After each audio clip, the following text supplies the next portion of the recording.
बंद कर अपन मदारीगिरी। अगर मनी तू लोग लेवे तो काम यहाँ तोनी के शराद करे आयल बानी है?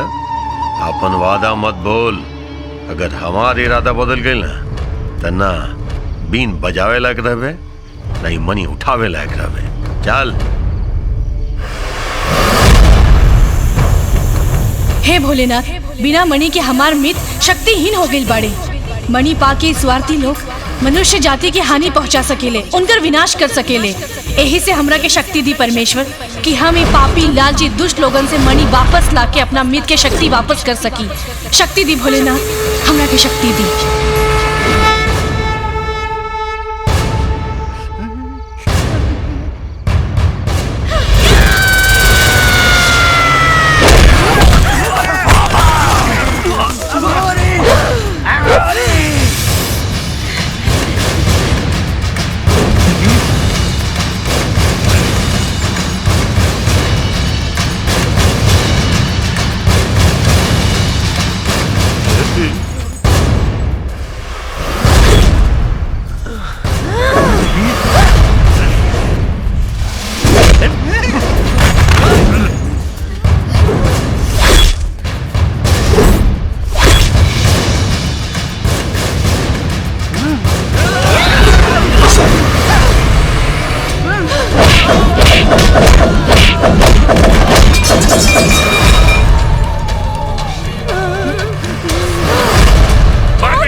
नाग भी खत्म,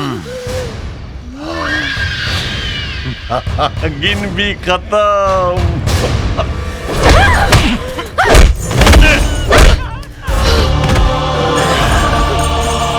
नागिन, मणि हमके दे दे, दे दे या तो भस्म कर दे। नहीं।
शिव शंभू के हम सबसे बड़ा पुजारी केहू बाल न बाका कर पाई।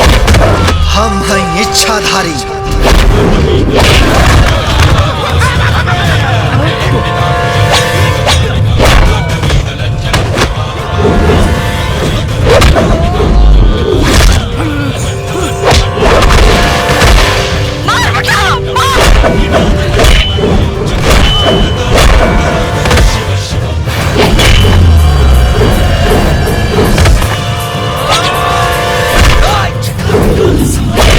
Elim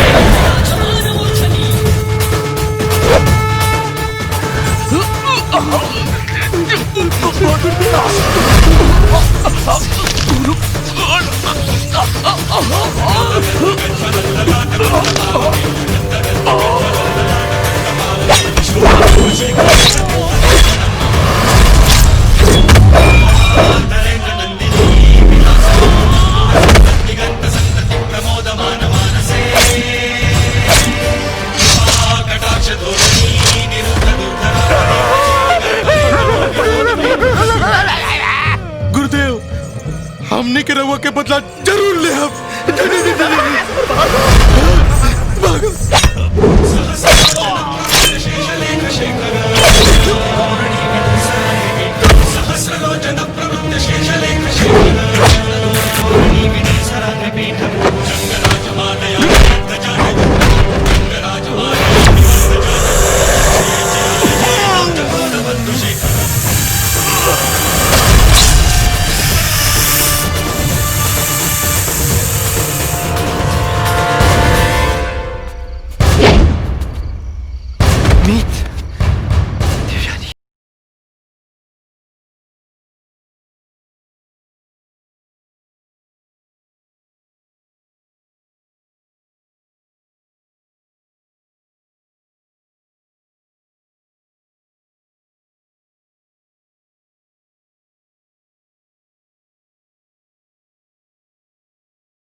हे शिव शंभु, रहुआ हमनी के जन्मदाता हैं, लेकिन अपना प्राण से ज्यादा प्यार करे वाला माई बाबूजी हमनी के मिल गए बड़े। हमने के नाग योनि से मुक्त कर दी।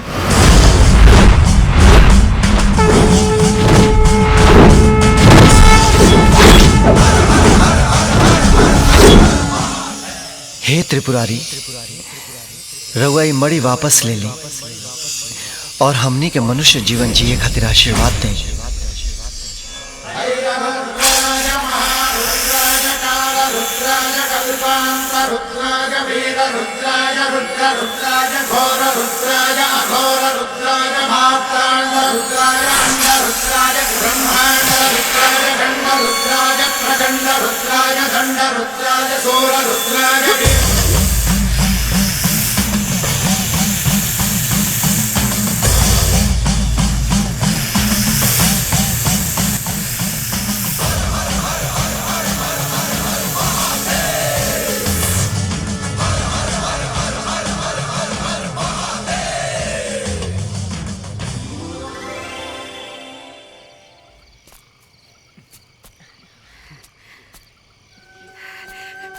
बेटा, भोलेनाथ तो लोगों की मनोकामना पूरी कर देला।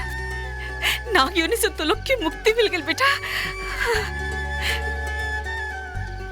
हम तो के इंसान समझ के प्यार कहनी और हमारी इज्जत आबरू था राउर गुलाम रहे।